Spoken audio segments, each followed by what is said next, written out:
Kunnath Pharmaceuticals presents Consult.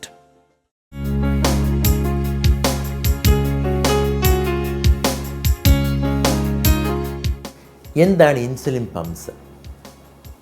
നമ്മൾ കേരളത്തിൽ ഞങ്ങൾ തന്നെയാണ് വളരെ വർഷങ്ങൾക്ക് മുമ്പ് 2005 രോഗികൾക്കായിട്ട് ഇൻസുലിൻ പമ്പ് തുടങ്ങുന്നത്. ഏകദേശം 50 വർഷങ്ങളിലേറെ പഴക്കമുള്ള ഒരു ചികിത്സാവിധിയാണ്.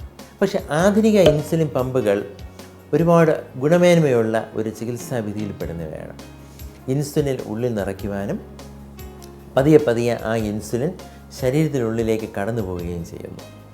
കൃത്രിമ പാൻക്രിയാസ് എന്ന ആ ഒരു പുതിയ ഫാമിലിയിൽപ്പെടുന്ന ഇൻസുലിൻ പമ്പുകൾക്ക് ഇനിയും പല പ്രത്യേകതകളുണ്ട്. പഞ്ചസാര കുറഞ്ഞു പോകുന്നതിന് മുൻപ് ഇൻസുലിൻ ഉള്ളിലേക്ക് കടത്തിവിടുന്നത് തനിയെ തന്നെ ഓട്ടോമാറ്റിക്കായിട്ട് അത് സ്റ്റോപ്പ് ചെയ്യുന്നു. രക്തത്തിലെ പഞ്ചസാര സ്വീകാര്യമായ ഒരളവിലേക്ക് വരുമ്പോൾ ഇൻസുലിൻ ഓട്ടോമാറ്റിക്കായിട്ട് തനിയെ തന്നെ പിന്നെയും ഉള്ളിലേക്ക് കടത്തിവിടുന്നു. ഇത് കാരണം എന്താണ് നമുക്ക് ഗുണമെന്ന് ചോദിച്ചു കഴിഞ്ഞാൽ, ടൈപ്പ് 1 ഡയബറ്റീസ് ആണെങ്കിലും ടൈപ്പ് 2 ഡയബറ്റീസ് ആണെങ്കിലും ഇൻസുലിൻ ചികിത്സ ആവശ്യമായിട്ട് വരുന്ന രോഗികൾക്ക് നമ്മളുടെ സാധാരണ ആരോഗ്യമുള്ളവർക്കുള്ള പാൻക്രിയാസ് ഇൻസുലിൻ ഉൽപ്പാദിപ്പിക്കുന്നത് പോലെ ഓട്ടോമാറ്റിക്കായിട്ട് ഏകദേശം നമുക്ക് ആവശ്യമുള്ള ആ വിധത്തിൽ അത് ഉൽപ്പാദിപ്പിക്കുവാനും ഗ്ലൂക്കോസിൻ്റെ ഏറ്റക്കുറച്ചിലുകൾ, അതിന് ഗ്ലൂക്കോസ് വേരിയബിലിറ്റി എന്നാണ് പറയുന്നത്, അത് ഏറ്റവും കുറഞ്ഞ നിലയിൽ കൊണ്ടുവരുവാനും സാധിക്കും.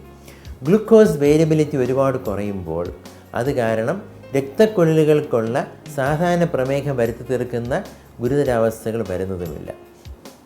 പുരുഷന്മാർക്കാണെങ്കിൽ ലിംഗത്തിൻ്റെ ഉദ്ധാന ശക്തി വീണ്ടെടുക്കുവാനും അതുപോലെ കാലിലും കയ്യിലും മറ്റുമുള്ള നീറ്റലും പെരുപ്പും മറ്റും ചികിത്സിക്കുവാനും ഇൻസുലിൻ പമ്പുകൾക്ക് സാധിക്കും.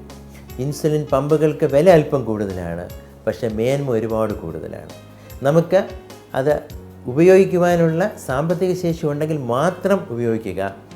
അല്ലാത്ത പക്ഷം ഇൻസുലിൻ പമ്പുകളില്ലാതെ നമുക്ക് ഇഞ്ചക്ഷനുകളിലൂടെയും ഡയബറ്റീസ് ചികിത്സിക്കുവാൻ സാധിക്കും. പക്ഷെ ഒന്ന് ഓർക്കുക, നമുക്ക് പ്രമേഹം ചികിത്സിക്കുവാനിപ്പോൾ സാങ്കേതിക വിദ്യ അല്ലെങ്കിൽ ഡയബറ്റീസ് ടെക്നോളജീസ് ഒരുപാട് വളർന്നിട്ടുണ്ട്.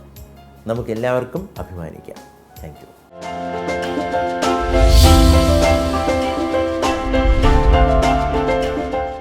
Kunnath Pharmaceuticals presents Consult.